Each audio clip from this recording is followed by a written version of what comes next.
Retail king of India के नाम से जाने जाने वाले, स्टॉक मार्केट गुरु के नाम से जाने जाने वाले, मिस्टर वाइट एंड वाइट के नाम से जाने जाने वाले एक ऐसी शख्सियत, एक ऐसी हस्ती की आज हम बात करने वाले हैं जो भारत का सबसे बड़ा सुपरमार्केट चलाते हैं, जो लाखों करोड़ों अरबों रुपए की इन्वेस्टिंग करते हैं और जिन्होंने भारत के stock market king the big bull Rakesh Jhunjhunwala, जिन पर हमने पिछली केस स्टडी बनाई थी, उन्हें स्टॉक मार्केट ट्रेडिंग सिखाई है। तो राकेश झुनझुनवाला के गुरु माने जाने वाले राधा किशन दमानी की आज हम बात करने वाले हैं।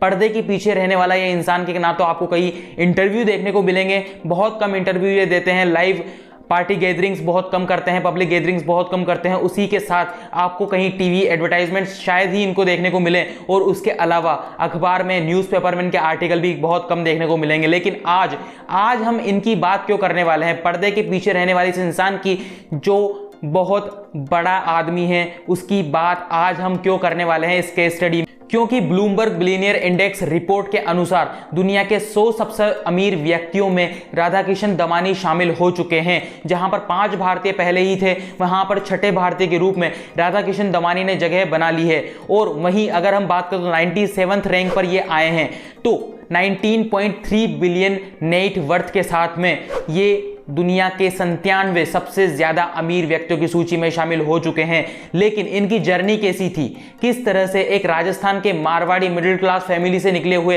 राधाकिशन दमानी ने इतनी बड़ी संपत्ति जुटाई, किस तरह से ये दुनिया के सबसे अमीर आदमियों की व्यक्तियों की सूची में शामिल हुए, किस तरह से ये भारत के दूसरे सबसे बड़ी व्यक्ति, कभी चौथे सबसे बड़ी व्यक्ति, कभी छठे सबसे बड़ी व्यक्ति के रूप में आते जाते रहते हैं। तो राधाकिशन दमानी की इस जर्नी की बात करने वाले हैं। राधाकिशन दमानी की इस जर्नी जो शुरुआत से और अब तक की ये जर्नी है, किस तरह से इन्होंने 1001 करोड़ रुपए का बंगलो खरीदा, किस तरह से इन्होंने अरबों रुपए की इन्वेस्टिंग की और हर्षद मेहता स्कैम में क्या इनका हाथ था, वही हम बात करने वाले हैं सारी चीजों की आज इस केस स्टडी में। तो 1954 में राजस्थान के बीकानेर में एक मिडिल क्लास मारवाड़ी परिवार में जन्म होने वाले राधाकिशन दमानी पले बड़े मुंबई के एक 1 BHK रेंटेड अपार्टमेंट में, क्योंकि इनकी फैमिली की स्थिति काफी खराब थी और इनके पिता शिव किशन दमानी उस टाइम स्टॉक ब्रोकर थे, BSE में वो स्टॉक ब्रोकिंग करते थे। जिस टाइम आपने स्कैम 1992 में देखा भी होगा जिस तरह के सीन, उसी तरह से वो स्टॉक ब्रोकिंग करते थे। तो वहां पर वहीं पले बड़े मुंबई में रेंटेड अपार्टमेंट, और उसके बाद उनकी पढ़ाई भी वहीं पर हुई और यूनिवर्सिटी ऑफ मुंबई से इन्होंने कॉमर्स करना चाहिए, लेकिन फर्स्ट ईयर में ही, यूनिवर्सिटी ऑफ मुंबई में जाने के पहले साल में ही इन्होंने वहां से ड्रॉप आउट कर लिया, अपनी पढ़ाई छोड़ दी। उसके बाद ये एक बिजनेस में आए, बॉल बियर के बिजनेस में। बॉल बियर के बिजनेस में ये काफ़ी बढ़िया कर रहे थे, लेकिन 1985-1986 के टाइम इनके पिता की मौत हो गई। उनके पिता की मृत्यु के बाद में इन्होंने वो बिजनेस छोड़ दिया और स्टॉक ब्रोकिंग में आ गए अपने भाई के साथ, गोपी किशन दमानी के साथ, अपने भाई के साथ स्टॉक ब्रोकिंग में आ गए। BSE में ये ब्रोकिंग करते थे, लेकिन कुछ महीनों बाद इन्हें समझ में आया कि stock broker as a stock broker अगर मैं रहूंगा तो मुझे इतने ज्यादा पैसे नहीं मिलेंगे या फिर इतनी ज्यादा मैं बड़ी हस्ती नहीं बन पाऊंगा। तो इन्होंने चुना इन्वेस्टिंग का मार्ग। तो कहा जाता है कि 5,000 रुपए इनकी पहली इन्वेस्टिंग थी जो इन्होंने स्टॉक मार्केट में लगाई थी। तो 5,000 रुपए से शुरुआत करने वाले राधाकिशन दमानी की कहानी आज हम बताने वाले हैं कि किस तरह से एक मिडिल क्लास परिवार का लड़का किस तरह से राजस्थान के मारवाड़ी फैमिली जो 1 BHK रेंटेड अपार्टमेंट मुंबई में रहती थी, किस तरह से इतनी बड़ी हस्ती बनी। तो जब इन्होंने स्टॉक मार्केट ज्वाइन किया स्टॉक ब्रोकर के रूप में, उसके बाद में इन्वेस्टर के रूप में, जहां पर 5,000 रुपए की मैंने बताया कि पहले इन्वेस्टिंग इन्होंने की, उसके बाद में इन्होंने काफी ज्यादा बड़े बड़े कारनामे भी किए। 1990 शॉर्ट सेलिंग, हर्षद मेहता के टाइम पर हुई शॉर्ट सेलिंग में इनका नाम आता है। ब्लैक कोबरा, राधाकिशन दमानी और राकेश झुनझुनवाला, ये 3 मेन नाम आते हैं उस टाइम शॉर्ट सेलिंग के। उनके साथ ही काफ़ी और भी नाम आते हैं, लेकिन 3 मेन नाम थे जो आपने स्कैम 1992 वेब सीरीज में देखे भी होंगे। और उसके बाद जब हर्षद मेहता स्कैम एक्सपोज हुआ 1992 में, उस टाइम इन्होंने काफ़ी ज़्यादा प्रॉफिट कमाया, क्योंकि हर्षद मेहता उस टाइम प्रॉफिट कमाता था शॉर्ट सेलिंग करके नहीं, वो उस टाइम प्रॉफिट कमाता था बाजार भाव बढ़ा करके, यानी स्टॉक मार्केट के जो स्टॉक्स थे उनके भाव बढ़ा करके, लेकिन ये शॉर्ट सेलिंग करते थे। इन्हें जब प्रॉफिट हुआ, जब सारे के सारे स्टॉक्स नीचे आने लगे, तो इन्होंने काफी ज्यादा प्रॉफिट कमाया और उसी प्रॉफिट के बाद इन्होंने 1995 में इस HDFC बैंक, जब HDFC बैंक पब्लिक भी नहीं था उससे पहले, HDFC बैंक के सबसे बड़े स्टेक होल्डर राधाकिशन दमानी बने। राधाकिशन दमानी HDFC के सबसे बड़े स्टेक होल्डर उस वक्त थे। और उसके बाद में 1999 में इन्होंने जब सोचा अपना बिजनेस थोड़ा सा स्विच करना चाहिए और एक्सपेंड करना चाहिए, तो अपना बाजार की फ्रेंचाइजी भी इन्होंने अपने नाम कर ली और वहां पर अपना बाजार की फ्रेंचाइजी चलाने लगे। लेकिन इन्हें अपना बाजार का जो बिजनेस मॉडल था वो समझ में नहीं आया, वो इन्हें अच्छा नहीं लगा, तो इन्होंने वो फ्रेंचाइजी छोड़ दी और अपना कुछ करने का सोचा, यानी कि अपना कुछ सुपरमार्केट, हाइपरमार्केट जैसा कुछ चेन बनाने की सोची। लेकिन उसके बाद में 2002 में इन्होंने मुंबई की पवई में अपना पहला सुपरमार्केट स्टोर, जिसे इन्होंने नाम दिया डी मार्ट, उसे लॉन्च कर दिया। 2002 में इन्होंने अपना बिजनेस सुपरमार्केट इंडस्ट्री में, रिटेल इंडस्ट्री में शुरू कर दिया था स्टॉक मार्केट से छोड़ने के बाद में, लेकिन इन्वेस्टिंग ये अभी भी करते थे। और उसके बाद में 2002 से 2010 के बीच में इनके सिर्फ 20 स्टोर पूरे इंडिया में थे, लेकिन 2010 से अभी करंटली अगर हम बात करें तो 238 या फिर 234 स्टोर्स इनके माने जाते हैं। तो 200 से प्लस स्टोर्स इन्होंने इतने कम सालों में खड़े किए, इतनी जबरदस्त ग्रोथ के साथ में डी मार्ट को इन्होंने आगे बढ़ाया, वो भी बिना किसी ज्यादा भारी इन्वेस्टमेंट के, बिना किसी ज्यादा भारी कर्जे के। तो किस तरह से इन्होंने ये चीज की, वो डी मार्ट की केस स्टडी में कभी और दिन हम बताएंगे, लेकिन आज हम इनके ऊपर चीजों की बात करने वाले हैं, इनकी जर्नी की बात करने वाले हैं।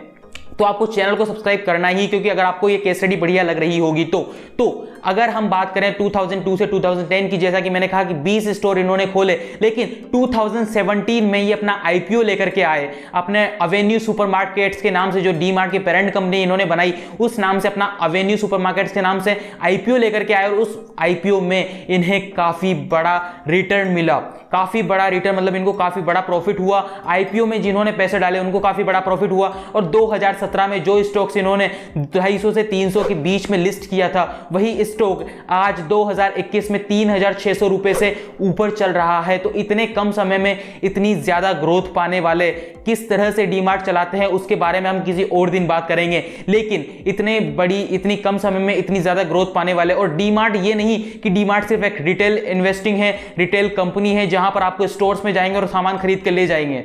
डी मार्ट का बिजनेस मॉडल, उसके ऊपर भी कई सारे तरीके, क्योंकि इनके तकरीबन 50,000 एम्प्लॉय पूरे इंडिया में फैले हुए हैं, जहां पर 9,500 से 10,000 एम्प्लॉय इनके परमानेंट हैं और कॉन्ट्रैक्ट बेस पर इन्होंने 40,000 एम्प्लॉय रखे हुए हैं। और जितने भी इनके स्टोर होते हैं, जितने भी इनके स्टोर है, 200 से प्लस स्टोर जितने भी हैं, उन पर 80% से ज्यादा स्टोर्स इनके खुद के होते हैं। वो प्रॉपर्टी जो होती है वो इनके खुद की होती है, किसी को फ्रेंचाइजी नहीं देते, ये किसी की प्रॉपर्टी को रेंट पर नहीं लेते। पहले वहां जाएंगे, प्रॉपर्टी खरीदेंगे, उसके ऊपर अपना स्टोर बनाएंगे और वहां से अपना काम शुरू करेंगे। चाहे एक बड़े से बड़े शहर का नाम लें या फिर छोटे छोटे टियर 2 सिटीज की बात लें, यहां पर आपको डी मार्ट जरूर देखने को मिल जाएगा, जहां पर लोग भागे भागे आते हैं, क्योंकि वहां पर इनको सामान बहुत ज्यादा सस्ता मिलता है।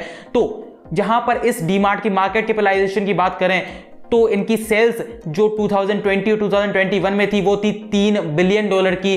तो डीमार्ट ने आज तक का सबसे बड़ा जो सेल्स की थी वो धीरे धीरे इनकी बढ़ती रही। और प्रॉफिट इन्होंने हर साल कमाया, किसी भी साल, चाहे वो कोविड के टाइम हो, ये लॉस में नहीं गए। डीमार्ट कभी लॉस में नहीं गया, ये बात आपको ध्यान में रखनी चाहिए। और उसके बाद मार्केट कैपिटलाइजेशन की बात करें तो $25 बिलियन से ज्यादा इनका मार्केट कैपिटलाइजेशन है। तो ये तो हो गई इनके मेन बिजनेस डीमार्ट की बात। इसके बाद अगर हम बात करें इनके अगले बिजनेस यानी कि इन्वेस्टिंग की, तो इनकी खुद की एक इन्वेस्टिंग फर्म है जो इनकी और इनकी वाइफ के नाम पर है, जिसे नाम दिया गया है ब्राइट स्टार इन्वेस्टिंग फर्म, जो कि रन करती है उसी टाइम से जिस टाइम ये इन्वेस्टिंग में घुसे थे। तो इस फर्म के बाद अगर हम बात करें इनकी इन्वेस्टिंग, इनके पोर्टफोलियो की, इनके पोर्टफोलियो में काफी बड़े बड़े इन्वेस्टमेंट स्टॉक्स आते हैं, काफी बड़ी बड़ी कीमतों के साथ में, क्योंकि यहां पर अवेन्यू सुपरमार्केट का काफी ज्यादा हिस्सा इन्होंने लिया हुआ है जो कि इनका खुद का ही है। और उसके बाद ब्लू डार्ट का काफी बड़ा हिस्सा इन्होंने लिया हुआ है। उसके बाद इंडिया सीमेंट्स में काफी सालों से ये हैं, और VST इंडस्ट्रीज में काफी सालों से हैं जो कि एक टबैको कंपनी है। और उसी के साथ मेट्रोपोलिस हेल्थ केयर में ये हैं, सुंदरम फाइनेंस में इनको काफी बड़े बड़े हिस्से लिए हुए हैं। तो इन्वेस्टिंग की बात करें तो करोड़ों अरबों रुपए की इन्वेस्टिंग इन्होंने की हुई है, और उसी इन्वेस्टिंग के चलते आज एक करोड़पति अरबपति के ऊपर प्लस गिनती में आते हैं, दुनिया के 100 सबसे बड़े अमीर व्यक्तियों की गिनती में आते हैं, क्योंकि इनकी जो 2020 और 2021 की जो इनकम थी वो थी 28,000 करोड़ रुपए से ज्यादा। और वो इसलिए थी क्योंकि मेन जो इनके स्टॉक्स है 14 स्टॉक्स, उनमें से 5 जो स्टॉक्स हैं, जबकि मोटरपोलिस हेल्थ केयर हो गया, अवेन्यू सुपरमार्केट हो गया, ट्रेंट हो गया, ब्लू डार्ट हो गया, ऐसे 5 जो स्टॉक्स हैं उनका एवरेज रेवेन्यू था 30% से ज्यादा का। यानी उन 5 स्टॉक्स ने इंटरेस्ट दिया इस साल 30% ज्यादा का, और उसी वजह से इनकी जो नेटवर्थ थी वो बढ़ती चली गई, क्योंकि यहां पर 2021 में स्टॉक्स ने काफी ज्यादा कमाल दिखाया, तो इस वजह से इनकी नेटवर्थ भी आराम से बढ़ती चली गई। तो ये तो हुई इनके मेन बिजनेस और इन्वेस्टिंग की बात। अब हम आगे करेंगे इनकी रियल एस्टेट की बात। रियल एस्टेट में भी इन्होंने काफी ज्यादा धूम मचाई हुई है। तो रियल एस्टेट की बात करें तो अलीबाग का नाम तो आपने सुना ही होगा, जहां पर मुंबई के पास ये पड़ता है, और जहां पर सेलिब्रिटीज, जो बॉलीवुड सेलिब्रिटीज होते हैं, वो वीकेंड की छुट्टियां मनाने या फिर बर्थडे पार्टीज मनाने के लिए जाते हैं। तो वहां पर जो रेडिसन ब्लू होटल है, वहां पर 156 रूम की रेडिसन ब्लू होटल है, उसमें इनका काफी बड़ा स्टेक है। और उसके बाद बात करें तो यहां पर Rajiv Gandhi national park CCI project में 8.5 एकड़ से ज्यादा की जमीन, ज्यादा की लैंड इन्होंने अभी खरीदी है, जिसकी कीमत 500 करोड़ रुपए से ज्यादा बताई जाती है। और उसके बाद सबसे चर्चित, सबसे ज्यादा पॉपुलर इनकी रियल एस्टेट इन्वेस्टिंग की बात करें, जो कि काफी बड़ी है, इन्होंने खरीदा एक मालाबार हिल्स मुंबई में 1001 करोड़ रुपए का बंगलो, जहां पर स्टैंप ड्यूटी थी 30 करोड़ रुपए से ज्यादा की स्टैंप ड्यूटी वहां पर इन्होंने पे की उस 1001 करोड़ रुपए के बंगलों को खरीदने के लिए। तो आप सोच सकते हैं, जो कि भारत की सबसे बड़ी रियल एस्टेट इन्वेस्टमेंट के रूप में जानी जाती है। भारत की सबसे बड़ी रियल एस्टेट इन्वेस्टमेंट में से एक ये मानी जाती है, जो 1001 करोड़ रुपए का बंगलो आर के दमानी ने उस टाइम खरीदा। ये हाल ही में खरीदा और काफी ज्यादा पॉपुलर उस टाइम भी ये हुआ। लेकिन इतनी बड़ी बड़ी रियल एस्टेट इन्वेस्टमेंट के बाद, इतनी बड़ी बड़ी स्टॉक मार्केट इन्वेस्टमेंट के बाद, इतने बड़े सुपर मार्केट एम्पायर के बाद भी ये काफी ज्यादा सिंपल इंसान है। इन्हें मिस्टर वाइट एंड वाइट कहा जाता है, क्योंकि ये काफी ज्यादा बचते हैं अलग अलग तरह के कपड़े को पहनने के लिए। तो इन्होंने उस कंफ्यूजन को दूर करने के लिए चुना कि मैं सिर्फ सफेद कपड़ा पहनूंगा। तो ये मिस्टर वाइट एंड वाइट के नाम से तभी से जाने जाते हैं, जब से ये हर बार सफेद कपड़ों में दिखते हैं। ना ये पब्लिक गैदरिंग्स करते हैं, ना इंटरव्यूज लेते हैं। लास्ट बार ये देखे गए थे राकेश झुनझुनवाला के 58th बर्थडे के टाइम पर, और उसके बाद ना ये पब्लिक गैदरिंग्स करते हैं, ना टीवी चैनल्स को ये इंटरव्यूज देते हैं। मीडिया से काफी ज्यादा दूरी ये रखते हैं। फिर भी पर्दे के पीछे की इंसान की इस जर्नी को अगर आप देखेंगे काफी बढ़िया तरीके से, किस तरह से एक मिडिल क्लास इंसान किस तरह से स्टॉक मार्केट ट्रेडर बना और किस तरह से अपने बिजनेस में उसने झंडे गाड़ दिए। काफी बड़े बड़े चीज आपको यहां पर आती है, चाहे वो अर्शद मेहता स्कीम की बात हो, चाहे डी मार्ट की इतनी बड़ी ग्रोथ की बात हो, या फिर बात हो उनकी इतनी बड़ी बड़ी इन्वेस्टिंग की और इतनी बड़ी बड़ी बंगलो वाले रियल एस्टेट की। तो अब आपको सोचना है कि आप राधाकिशन दमानी से, आप इस व्यक्ति से क्या सीख सकते हैं, क्या आप अपनी जिंदगी में उतार सकते हैं इनसे सीख करके। क्योंकि बिजनेस, स्टार्टअप, एंटरप्रेन्योरशिप से रिलेटेड और ऐसी ही केस स्टडी, ऐसे बढ़िया बढ़िया लोगों की केस स्टडी और कंपनीज की केस स्टडी के साथ में हम तो यहां पर हर वेडनेसडे और हर संडे को लेकर के आपके लिए आते रहेंगे। इसी तरह का premium content, high quality content के साथ में आपको सिर्फ हमें सब्सक्राइब करना है और बेल आइकन को प्रेस करना है। उसके अलावा फेसबुक, इंस्टाग्राम, सोशल मीडिया जैसे प्लेटफॉर्म पर हमें सब्सक्राइब करना है, फॉलो करना है, लाइक करना है, हमारी पोस्ट को शेयर करना है। आपको बिस्टार्ट्स के नाम से सारे के सारे प्लेटफॉर्म्स आपको हम देखने को मिल जाएंगे। हम मिलते हैं आपसे किसी और वीडियो में, किसी एक नई और केस स्टडी के साथ में, किसी और एक नए बिजनेस, एंटरप्रेन्योरशिप, स्टार्टअप के टॉपिक के साथ में।